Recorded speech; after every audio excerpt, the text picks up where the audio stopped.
Alors, on se retrouve dans une situation un petit peu paradoxale d'une armée qui est plutôt bien vue, une force armée qui est voilà, vue avec bienveillance. Tous les sondages montrent que jamais on a eu une opinion aussi favorable des armées, mais en même temps une opinion un petit peu distanciée, c'est-à-dire que la chose militaire a un peu disparu quand même du paysage habituel français, disparu physiquement. Les forces armées ont fondu en effectif, en implantation. C'est un peu disparu socialement d'une certaine façon, avec la disparition du service militaire. Donc on se retrouve avec petite armée professionnelle, dont le rôle premier est d'être engagé à l'extérieur, et donc qui le fait plutôt bien, mais voilà, qui n'apparaît plus dans le paysage. C'est une armée lointaine, sympa, mais lointaine. Voilà, alors maintenant les choses ont un petit peu changé avec les derniers événements, où on s'aperçoit que cette armée qui en réalité faisait la guerre depuis toujours, hein, mais qui la faisait au loin, loin des yeux, et sinon loin des cœurs, et que maintenant, ben, cette guerre, elle est aussi sur le territoire national. Ça change effectivement les choses, et ça change aussi forcément le regard sur la chose militaire. Oui, la professionnalisation a eu forcément un impact sur la relation entre l'armée et la nation. Ils ne sont pas indissociables, hein. Les soldats sont des citoyens français, hein. Quand on parle du lien entre l'armée et la nation, c'est le lien entre l'armée et le reste de la nation. Il ne faut jamais oublier cet élément. Maintenant, oui, dans la mesure où, et c'est aussi une caractéristique française, la force armée peut être engagée très facilement par l'exécutif, par le gouvernement, sans débat. C'est ce qui fait d'ailleurs que aussi cette facilité d'emploi en fait une des armées les plus engagées dans le monde, une des plus actives dans le monde, mais en même temps, encore une fois, très active, très engagée, mais sans que les gens soient forcément, enfin la population soit forcément même au courant ou informée de ce que fait son armée. On se retrouve d'une certaine façon un peu dans une situation, on se trouvait, dans une situation des armées ou des guerres en dentelle au XVIIIe siècle. Donc la guerre est la chose du prince et ça n'intéresse pas forcément le reste de la nation. Voilà, jusqu'au moment où est survenue la Révolution française, et là où la nation, pour le coup, a été pleinement impliquée dans cette affaire. Donc il y avait un peu ça, c'est-à-dire que cette armée professionnelle, cette force de projection, cette force expéditionnaire qui était là pour des missions, en réalité des missions de police internationale, de gestion de crise. Bon, voilà, c'était travailler au loin, on ne sait pas trop ce qu'on faisait, parce qu'il y a aussi euh, peu de gens qui décrivent concrètement ce qui se passe. Mais bon, voilà, c'était sympa. Je me rappelle d'un épisode de Plus belle la vie où un personnage dit voilà, ben, je crois que je vais m'engager dans l'armée, et sa copine lui répond oui, tu as raison, ils font de l'humanitaire. Bon, c'était un peu plus compliqué que ça, mais c'est symptomatique. Alors, je pense que oui, il y a un décalage qui, euh, qui vient aussi des armées elles-mêmes, hein. C'est-à-dire qu'on avait une volonté à la fois j'allais dire, de se redorer son blason. On a encore un syndrome guerre d'Algérie qui est très fort. On a un syndrome aussi de période assez difficile, fin des années 60, début des années 70 aussi, enfin d'antimilitarisme assez virulent. Donc il y avait cette volonté de se redorer son blason, j'allais dire se refaire une virginité, mais c'est pour ça d'ailleurs qu'on sait aussi, beaucoup de militaires français se sont très facilement engouffrés dans les concepts de soldats de la paix, donc c'était très bien, c'était un soldat gentil. On excluait la violence. Et quand vous regardez, c'est très net aussi dans la manière dont les armées elles-mêmes s'adressent à la nation, par le biais par exemple des campagnes de recrutement, quoi. Bon, vous regardez la campagne de recrutement des années 70, ça paraît complètement, enfin c'est complètement vintage, complètement délirant aujourd'hui, mais même au moment de la professionnalisation, ou alors voilà, ces campagnes forcément un rôle beaucoup plus important, on en fait beaucoup plus, on ne croit pas apparaître de combattants.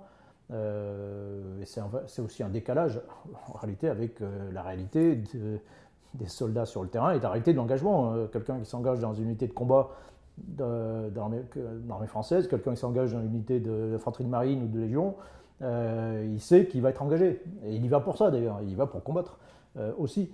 Et ça, il n'y a que très très récemment qu'on voit apparaître des soldats qui ouvrent le feu, par exemple. Donc il y a cette volonté d'exclure aussi un peu la violence, cette difficulté à parler de choses aussi simples que des héros, des gens. Vous avez plein de soldats qui font des choses extraordinaires.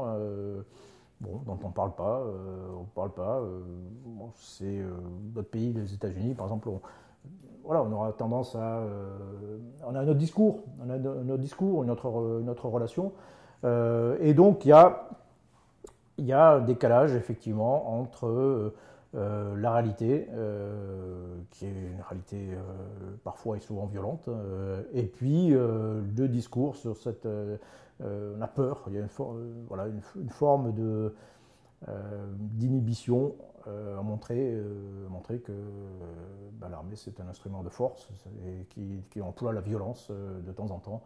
Et que voilà, qu'on prend des risques, que vous avez des soldats qui tombent, qui sont blessés dans leur chair, dans leur âme. Bon, et voilà, il y a une pudeur que n'ont pas nos adversaires. Que n'ont pas nos adversaires. Si vous voulez voir des films avec des héros, vous regardez les vidéos de l'État islamique.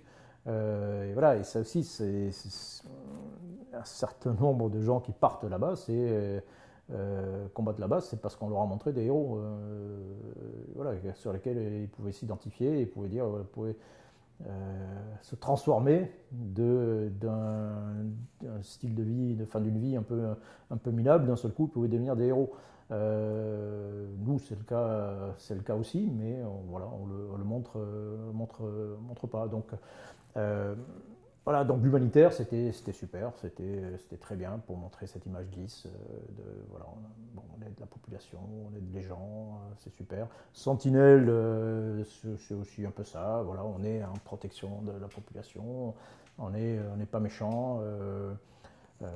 Voilà, bon, en fait, c'est très hypocrite et c'est très faux, quoi. La guerre, ça reste quand même quelque chose de violent, et on est obligé de la faire. Voilà, on est donc autant montrer la réalité des choses, des gens qui ne sont pas des citoyens, qui ne sont pas des enfants, qui ne sont pas des demeurés, mais qui sont des adultes responsables. La presse a un rôle d'information, tout simplement, d'information critique, et d'analyse et d'information critique. Elle doit se faire effectivement le relais entre le public et l'action publique d'une manière générale, donc également la manière dont les forces armées sont engagées sont employées par la France. Le problème, alors les médias ont bien sûr ce rôle, mais après les médias maintenant ont évolué. Il y a d'autres canaux, il y a des canaux directs aussi entre les individus, entre les soldats et la société, et beaucoup de soldats qui commencent à écrire maintenant sur leur expérience. Il y a d'autres voies directes par les réseaux sociaux, par les blogs, etc. Et qui élargissent un petit peu le champ des médias, mais en même temps, tout cela manque globalement de profondeur. C'est-à-dire qu'on se retrouve, et ça c'est un phénomène général de notre société et qui est lié à ce qu'on disait précédemment sur le fait que la guerre s'est éloignée, n'a jamais cessé d'exister, mais elle s'est éloignée, et on se retrouve avec globalement, on va dire, toute une classe politique, toute une classe de décideurs, toute une élite d'une manière générale, de chercheurs aussi, et même donc de journalistes, qui globalement ne connaît pas grand-chose à l'affaire, qui est globalement d'une certaine ignorance vis-à-vis de la chose militaire. C'est-à-dire que ça a effectivement évacué les esprits, ça a évacué aussi d'une certaine façon aussi les images, même si certaines images spectaculaires font toujours comment dire, sont toujours bien vus des médias par ailleurs de plus en plus rapides. Mais dans le fond, le nombre de gens, de journalistes capables d'aller sur le terrain, capables d'expliquer ce qui se passe réellement, d'analyser des choses qui sont souvent assez complexes, est assez réduit. Donc je pense que globalement, quels que soient les canaux, par les médias ou par simplement les politiques, par les décideurs, la France, enfin les Français sont relativement mal informés du fait guerrier, de l'emploi des forces armées sur le terrain. Et puis les armées elles-mêmes ont une grosse responsabilité aussi là-dedans, dans cette méconnaissance. Oui, alors probablement qu'elles prendront une place plus importante. Alors oui, effectivement, encore une fois, hein, ça a évacué. Il n'y avait plus de menaces véritables aux frontières qui semblaient justifier l'existence du service militaire, par exemple, un effort économique important. Et puis très rapidement, dès la disparition du pacte de Varsovie, dès la disparition de l'URSS, on s'est empressé de toucher ce qu'on appelait les dividendes de la paix, c'est-à-dire concrètement de réduire le budget de défense qui ne semblait plus aussi important, aussi essentiel, avec d'ailleurs cette facilité que les armées ne sont pas syndiquées, qu'elles n'ont aucun pouvoir de perturbation, voire de nuisance sur les gouvernances, ce qui est extraordinairement pratique, et qui plus est, les militaires sont des gens disciplinés, obéissants. Donc quelle aubaine. Donc on a largement puisé dans cet effort de défense pour essayer, sans succès d'ailleurs, de réduire la dette publique. Et puis on se retrouve maintenant dans une situation, ça fait quand même un petit moment, une situation de crise en réalité, de crise de la défense, bon, qui n'était pas considéré malgré tout comme un élément fondamental, jusqu'au moment où on s'est aperçu très concrètement que nous étions en guerre. On y était, mais personne ne l'avait vraiment dit ou personne ne l'avait vraiment remarqué. Et là, effectivement, que ce soit les questions de défense ou les questions de sécurité intérieure, c'est pas tout à fait la même chose.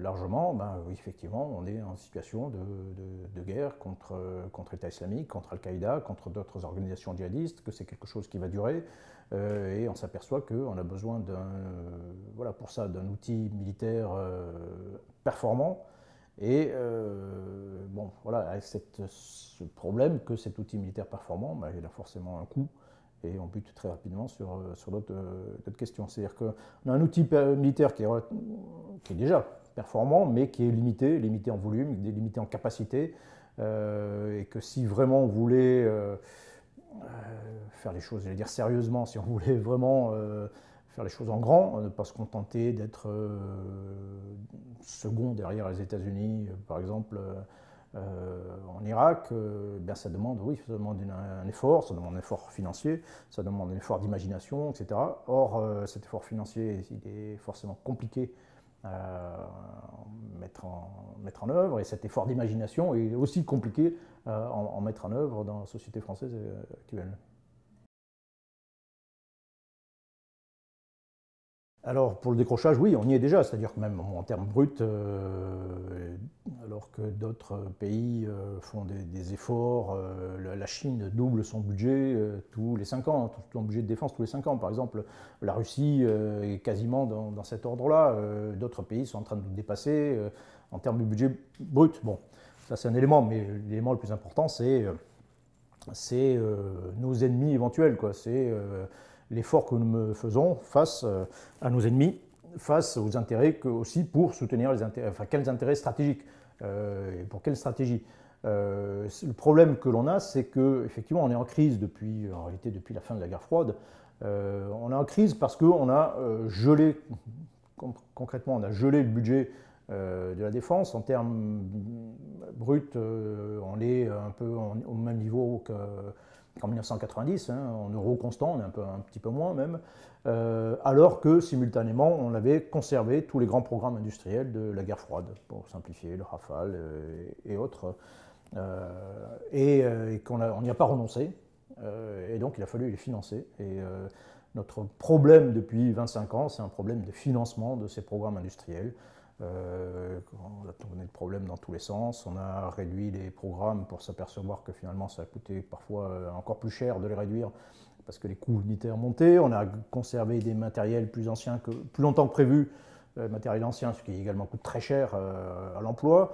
Les nouveaux matériels qui arrivent également coûtent très cher à l'emploi, et donc on se retrouve à une crise de financement. Et au bout du compte, on n'avait pas trouvé de meilleure solution que de supprimer des effectifs pour essayer de payer, de supprimer ceux qui emploient les matériels pour essayer de sauver ceux qui les fabriquent. Et donc avec cette aberration, ce quasi-suicide qui était de supprimer 80 000 postes en l'espace de 10 ans, ça équivalait. Moi, depuis que je suis rentré dans l'armée, j'ai connu une suppression du site de Florange tous les mois. Voilà, pour situer à peu près ce que ça représente. Et donc, on se retrouve notre politique de défense était une politique à très courte vue, avec un objectif financier prioritaire et à la limite un peu industriel, en essayant de sauver un peu ce qui pouvait l'être. Mais il n'y avait pas de vision stratégique derrière tout ça, quoi. Et donc, on se retrouve maintenant, très significativement, on se retrouve quand on regarde le livre blanc de la défense, et ce qui est demandé aux armées, contrat opérationnel, qu'est-ce qu'on demande au maximum aux armées? Et on dit, voilà, vous devez être capable de déployer 15 000 hommes, quarantaine d'avions de combat, voilà, ça c'est le contrat d'engagement majeur pour un conflit, et encore en réunissant les moyens par et d'autre. Bon. Quand on regarde ce contrat, on s'aperçoit que ça correspond à peu près à ce que nous avons fait pendant la guerre du Golfe, 25 ans plus tôt, contre l'Irak, et à l'époque, très péniblement, on avait réussi à déployer à peu près ce format-là, alors que tout le reste existait par ailleurs. Bon. Là, le reste n'existe plus vraiment, ou a beaucoup diminué, et on se retrouve finalement au même point, 25 ans plus tard, qu'avant. Et avec 15 000 hommes déployés, en réalité, on ne fait pas grand-chose, quoi. Il faut être très clair là-dessus. La chose militaire, c'est une chose stratégique, c'est-à-dire qu'il faut réfléchir en termes d'ennemis. Quels ennemis nous sommes capables de vaincre avec nos moyens? Bon, on a fait une opération au Mali qui était tout à fait remarquable, hein, mais c'était face à 3 000 combattants relativement légers. On a déployé 4 à 5 000 hommes. Donc voilà, en gros, on est capable de faire à peu près 3 fois le Mali, mais bon, pour une puissance comme la France, personnellement, je trouve ça un peu limité quand même. Oui, je le pense, oui, profondément. Alors, c'est pas simplement une question d'argent, c'est pas simplement une question de budget. Il faudra, maintenant on est coincé, il faut de toute façon recapitaliser, terminer avec ces programmes en cours. Il faut recapitaliser. Donc, on ne peut pas éviter une augmentation budgétaire. Maintenant, ce qui se passe aussi, c'est que très concrètement, on a une armée aussi qui est encore une armée de grosse densité industrielle, grosse densité technique, d'autres technologies, ce qui est bien, mais qui n'est pas forcément le plus efficient, sinon le plus efficace, le plus efficient en termes de coûts face aux adversaires que nous rencontrons. Il faut bien comprendre que depuis 1945, 99% des soldats français qui sont tombés au combat ont été tués par des organisations armées, pas par des armées régulières. Même depuis la fin de la guerre d'Algérie, 400 soldats français sont tombés morts pour la France et aucun n'a été tué par une armée régulière, par une balle ou un obus. Donc nos ennemis, c'est ça. C'est Al-Qaïda au Maghreb islamique, c'est Daesh, c'est Al-Mourabitoun. Voilà, et bien avant ça, ça a été le Front Lina, ça a été le Polisario, ça a été le Front patriotique rwandais, c'était tout un tas d'adversaires que nous avions en face qui sont des organisations armées. Donc la norme, c'est ça. Alors, de temps en temps, on affronte des armées régulières, et il ne faut pas non plus exclure cette possibilité, mais maintenant on se retrouve dans une situation où on a une armée qui se retrouve dans une situation délicate où elle ne peut plus tout faire bien. Et donc, si on veut être cohérent, il faudrait adapter notre force, notre modèle de force à ce qui est le plus probable, tout en conservant la possibilité de remonter en puissance très rapidement pour faire face à d'autres menaces. Donc, ce qui est le plus probable, encore une fois, c'est combattre au Sahel, c'est combattre contre Al-Qaïda, contre Daesh, etc. Donc ça suppose des moyens, on en a, mais qui sont insuffisants en volume. Le volume, la quantité, c'est une qualité en soi aussi. On a besoin d'hommes sur le terrain. Quand vous n'avez plus assez d'hommes, vous n'avez plus assez de moyens, le Rafale c'est un magnifique engin, mais c'est un engin rare, c'est un matériel rare. Donc vous ne pouvez pas en déployer partout, vous n'avez pas d'effet de masse. Et donc avec peu d'hommes, peu d'équipements, même d'autres technologies, ben, on se réduit à faire finalement que du ciblage. Ce qu'on fait avec l'opération Barkhane au Sahel, donc on fait du ciblage. Voilà. On aide les armées locales, on les appuie, mais concrètement, on n'a plus de capacité d'occupation. Et on voit bien, on déploie 10 000 hommes pour l'opération Sentinelle. On les déploie, selon moi, à peu près inutilement.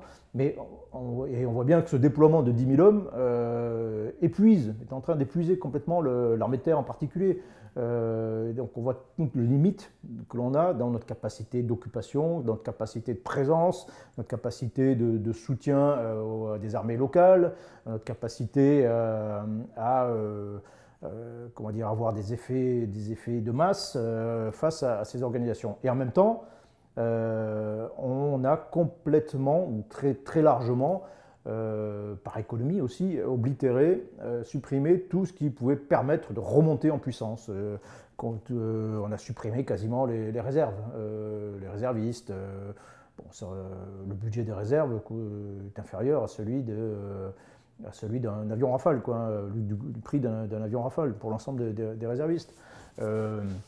Donc on a supprimé cette capacité à remonter en puissance, on a supprimé cette capacité à remonter en puissance de manière industrielle aussi, avec des engins, des prototypes, des phases. Enfin, voilà, on a aussi oublié que on pouvait être amené à, qui sait, faire face à une menace beaucoup plus importante. En 1912, vous avez un livre qui s'appelle La Grande Illusion, Norman Angell, qui dit voilà, il n'y aura jamais de guerre dans les années à venir, parce que c'est la mondialisation, les économies s'interpénétraient, ce serait un suicide. Eh bien si, le suicide a eu lieu. Voilà, en 1929, vous avez aussi, on déclare la guerre hors la loi, au début des années 30, pardon. C'est le pacte Briand-Kellogg, voilà, la guerre est mise hors la loi, tout le monde signe, c'est super. Bon, quelques années plus tard, la France est occupée par l'Allemagne. Donc il ne faut pas insulter l'avenir. Et il faut garder cette capacité aussi de remonter en puissance. Mais il faut être logique. Même en augmentant les financements, ce que je souhaite, il sera difficile de se payer une armée capable de tout faire. Or, le conflit, la lutte contre ces organisations, la lutte au milieu des populations, c'est pas tout à fait la même chose, ça réclame pas forcément les mêmes moyens, les mêmes compétences que la lutte contre des armées régulières ou des puissances, des États, enfin la lutte contre des États. Voilà. Et là, il y a une dichotomie entre ce qu'il faut faire, ce qui est probable, ce qu'il faut faire à court terme, et puis des menaces éventuelles à long terme. Je pense d'abord qu'il ne faut pas exclure la dissuasion nucléaire du débat. Voilà, c'est une chose publique aussi. Il n'y a pas de question taboue. Il ne doit pas y avoir de question taboue à partir du moment où ça concerne la France. D'ailleurs, la dissuasion avait été à l'origine très largement discutée et disputée. Elle a été imposée à coup de 49.3 par le gouvernement de l'époque. Et depuis, donc, on a investi beaucoup dans cet outil. Il faudra d'ailleurs, on en parle assez peu, mais il faudra réinvestir aussi très rapidement à nouveau pour renouveler, ne serait-ce qu'on renouveler la flotte de sous-marins nucléaires. Et ça a quand même un coût non négligeable. Bon, alors moi, ce que j'en pense, c'est qu'effectivement, ce serait dommage de se priver, il ne faut pas insulter l'avenir, ce serait dommage de se priver de cette assurance vie. Je pense que l'arme nucléaire ne dissuade que de l'arme nucléaire, que les frappes, voilà, l'idée de frapper avec des armes nucléaires actuellement ne peut que dissuader de la même chose, ce qui est déjà énorme, ce qui est peu probable dans les temps qui courent, mais qui est quand même énorme. Il ne faut pas l'oublier. Et qu'il serait dommage, essentiellement pour quelques économies, de se priver quand même de ça. sans parler du crédit, du statut que cela offre, et qui était très présent dans l'esprit du général de Gaulle lorsque il a imposé cette création. Donc la France dépense actuellement 3 milliards d'euros environ pour le maintien en état de sa dissuasion nucléaire. Chez une époque, c'était 6 milliards d'euros par an à la fin de la guerre froide. Donc sur le principe, je pense qu'il serait dommage de se priver de cet outil. Après, dans les modalités, dans son organisation, on peut effectivement éventuellement réfléchir. Si on conserve le principe de le garder. Alors, effectivement, il y a deux composantes, une composante aérienne, une composante navale. Bon, on pourrait, dans l'absolu, supprimer la composante aérienne qui paraît superflue en réalité, pour essentiellement, encore une fois, pour des questions d'économie. Mais en réalité, les économies seraient relativement limitées. Les armes existent déjà. Elles sont déjà payées, je veux dire. Les matériels qui utilisent les avions, concrètement les avions qui sont utilisés pour ça, ils servent aussi à autre chose. Bon, ça ne permettrait pas de faire énormément d'économies, alors que l'on se priverait d'une certaine polyvalence, d'une certaine redondance. Un des principes de la dissuasion nucléaire, c'est qu'elle doit être résistante et résiliente, en fait. C'est-à-dire qu'elle doit être capable de résister à une attaque de même nature et d'être capable d'être utilisable, afin d'être utilisé en seconde frappe par la suite, en représailles. Bon, et pour ça, on est beaucoup plus résistant lorsqu'on est diversifié. En réalité, effectivement, les sous-marins nucléaires sont pour l'instant indétectables, sauf dans de très rares conditions. Enfin, il n'est pas dit que ça dure éternellement, et que si on se fonde uniquement sur un système et que ce système d'un seul coup devient vulnérable, là, c'est toute la dissuasion qui devient vulnérable. Donc, du point de vue de la dissuasion, c'est quand même un atout d'avoir une certaine diversification, une certaine polyvalence. Donc, pour conclure, oui, je pense que pour l'instant, ce serait prématuré de supprimer cet outil qui est quand même un outil de puissance important, qui est une assurance vie. Maintenant, encore une fois, rien ne doit interdire d'en débattre.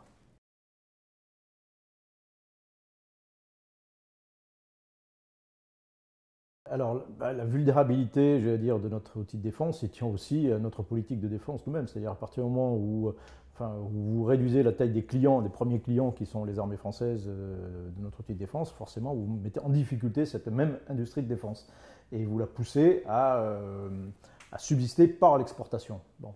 Alors ça pose un certain nombre de problèmes sur des équipements peut-être un peu critiques aussi, ça réduit si notre indépendance doit se fonder aussi sur notre capacité à produire nous-mêmes nos propres équipements, en tout cas nos équipements majeurs, essentiels, là on est mis forcément en difficulté. Et puis ensuite, dépendre des exportations, d'abord c'est aléatoire. C'est assez aléatoire, ça impose parfois des choses qui peuvent être en contradiction avec les armées, c'est-à-dire qu'on peut se retrouver dans une situation où on va utiliser la défense en soutien de l'exportation, ce qui serait dommage, où on va, pour des raisons économiques aussi, s'associer avec des gens des puissances qui, par ailleurs, sur le terrain, qui peuvent se retrouver en contradiction avec nos intérêts de défense, voire de sécurité. Donc la dépendance à l'exportation, c'est une arme un peu à double tranchant, quoi, hein. Voilà. Mais encore une fois, on ferait le même effort de défense qu'en 1990.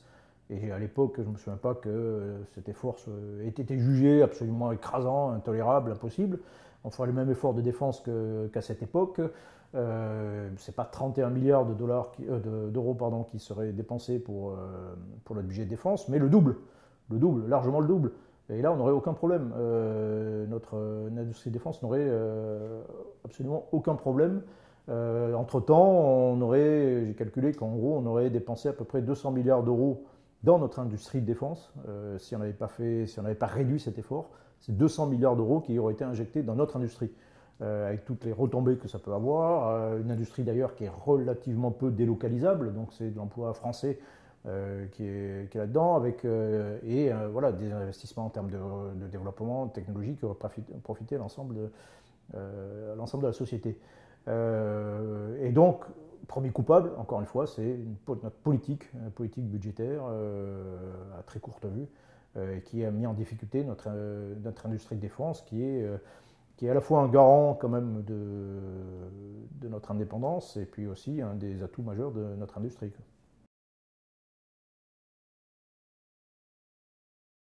Alors, il faut bien comprendre cette option au départ, notamment pour les États-Unis, c'est pas forcément en termes financiers, même si c'est un critère, c'est aussi un terme politique, c'est-à-dire qu'il est relativement compliqué pour le président des États-Unis d'engager la force armée.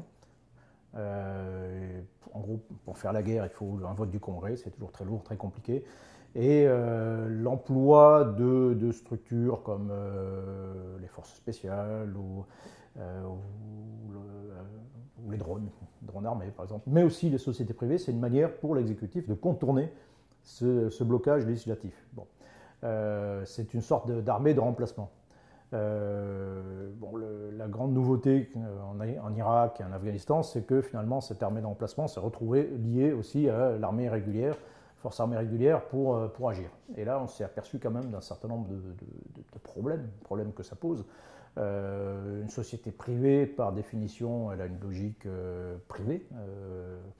Quand des gardes du corps de l'ex-société Blackwater devaient escorter une personnalité d'un point A à un point B, leur mission c'était que la personnalité soit vivante au point B. Entre-temps, s'il fallait tirer tout azimut, se faire détester de la population environnante, ça ne posait pas de problème. D'autant plus qu'ils se retrouvaient dans une situation quand même de droit, une zone très grise en matière de droit. Concrètement, ils pouvaient agir en toute impunité. Et donc ça pose des problèmes aussi, des problèmes opérationnels, concrets. Vous avez quand il y a eu la révolte chiite en 2004 du mouvement mahdiste, une grande partie du soutien logistique était assuré en Irak était assuré par des sociétés privées venant du Koweït, et puis ces convois d'un seul coup sont retrouvés bloqués, et puis vous avez des sociétés qui ont dit écoutez, c'est pas dans le contrat, c'était pas prévu, c'est trop dangereux, c'est pas dans le contrat, on n'y va pas. Et donc une grande partie de la logistique s'est effondrée d'un seul coup. Donc dépendre du privé, ça peut, il ne faut pas l'exclure, il peut y avoir un certain nombre d'intérêts ou d'intérêts économiques. Maintenant, il faut bien comprendre que ça pose des problèmes opérationnels, ça pose des problèmes éthiques, ça pose des problèmes politiques. Voilà, on privatise un instrument qui est régalien, qui est un instrument d'État, un instrument de puissance d'État. Et voilà, concrètement, ça pose, dans l'usage de la force en tout cas, ça pose beaucoup plus de problèmes que ça n'en résout. Or, il se trouve qu'en France, on en parlait tout à l'heure, la France a la capacité à employer la force très facilement. On n'a pas cet obstacle législatif, donc on n'a pas besoin d'utiliser des mercenaires pour ne pas montrer nos soldats éventuellement. Donc on n'a pas forcément besoin de ça. On peut réfléchir sur des partenariats privés. Vous avez l'entraînement au pilotage d'hélicoptères de base dans nos armées maintenant se fait par le biais d'une société civile, et ça marche, ça fonctionne plutôt pas mal. Donc il faut définir vraiment ce qui relève du régalien, de l'État, de l'action de l'État proprement dit, et c'est globalement plutôt du côté de l'emploi de la force légitime que ça se tourne, et exclure effectivement l'emploi du privé, je pense, dans cette sphère-là. Car globalement, au-delà des petits avantages, d'ailleurs assez flous, et souvent à court terme, qu'on peut avoir en termes financiers, ça pose beaucoup d'autres problèmes.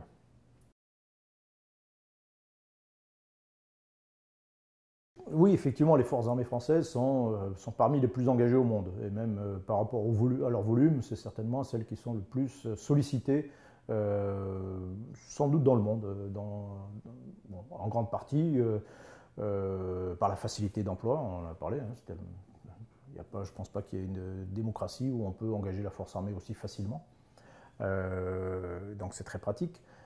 Par aussi une certaine conception de la France, de sa place dans le monde, et initialement notamment de ses relations avec les anciennes colonies africaines. C'est aussi une relation particulière. Les anciennes puissances coloniales comme la Belgique ou le Royaume-Uni n'avaient pas forcément la même conception et ont mené très peu d'interventions militaires.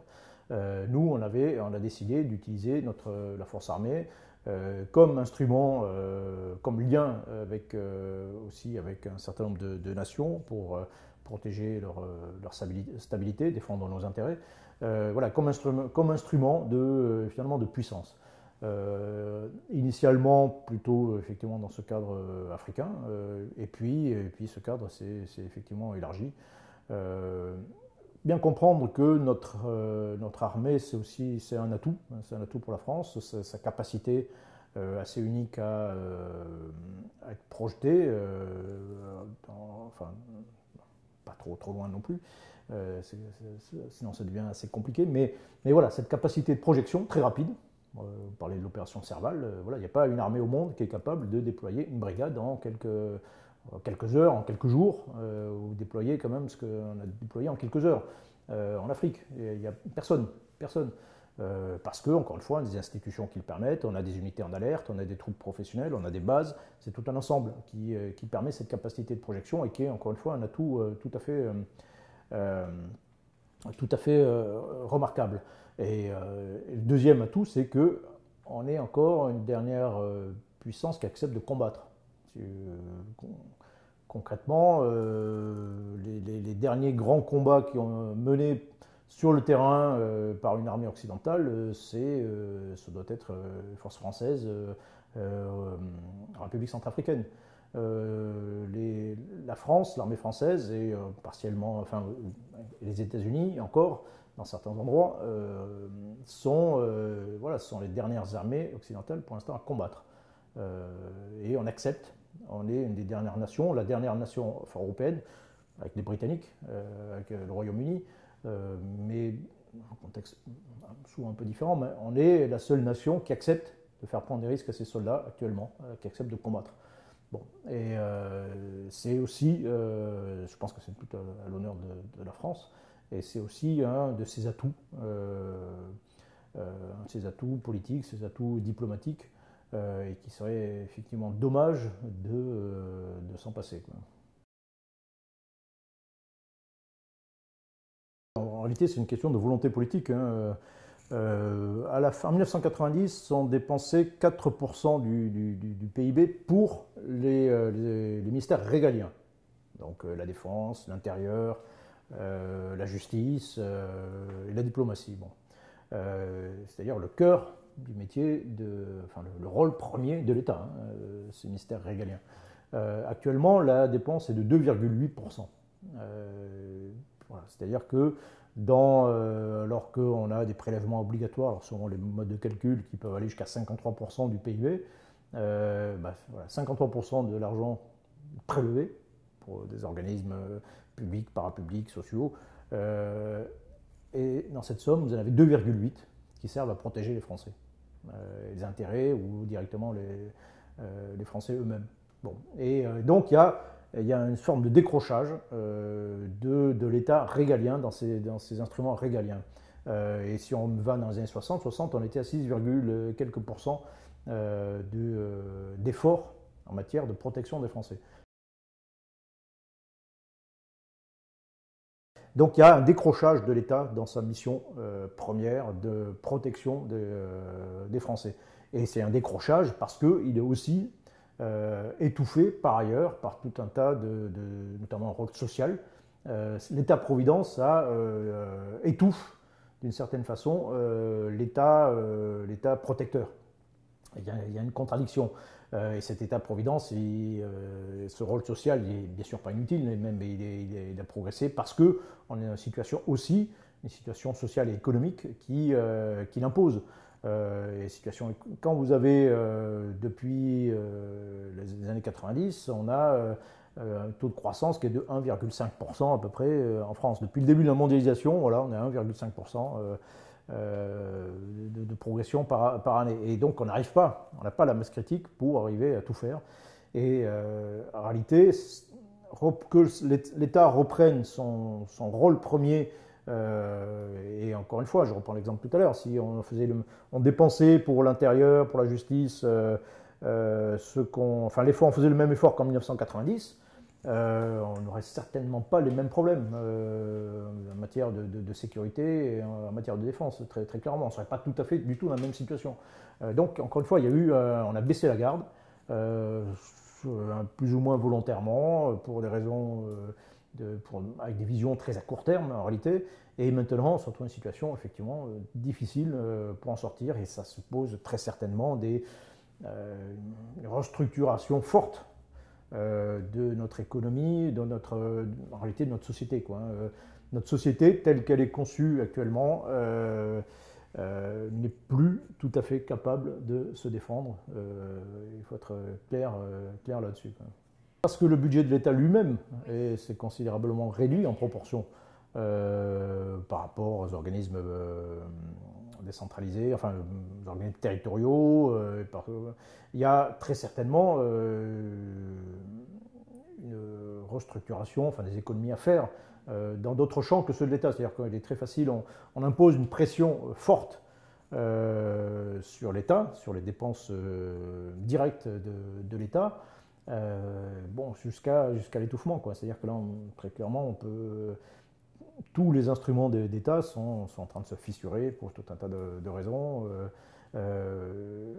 Et donc, on atteint les limites, très, très clairement, très largement, les limites des économies que peut faire l'État. On peut supprimer encore des postes de fonctionnaires, mais bon, il faut repenser tout le système, quoi. Et ça, c'est effectivement compliqué, hein. Tout le système social, le rendre plus économique dans son fonctionnement, simplement, le système, le système territorial aussi. Il faut rendre les choses plus efficientes. Voilà, en réalité, c'est peut-être là qu'on dégagera les marges de manœuvre qui permettront à l'État de revenir sur un certain nombre de ses missions premières.